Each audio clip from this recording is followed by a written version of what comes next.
И покрај одличните временски услови и најавите на водостопанство Брегалница дека денеска ќе започне наводнителната сезона со пуштање на водата од реката Масалница, сепак во последен момент стартот на наводнувањето е пролонгирано за средината на април.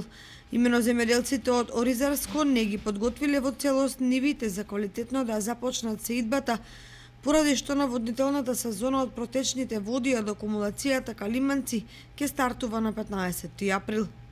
Одложувањето за една недела можеби нема да ја поремети сеидбената кампања на оризовата култура, која пролетва треба да се спроведе на 4500 хектари, но дефинитивно може да влијае на нејзиното целосно извршување во оптималните рокови.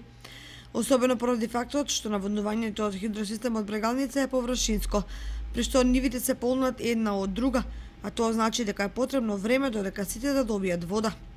Например, претпоставка е дека за пропуштените 7 дена можело да се посеат неколку десетици хектари, кои наместо акумулирана вода од Калиманци ќе искористеа протечна вода од Оризарска река, која сега истекува неискористена.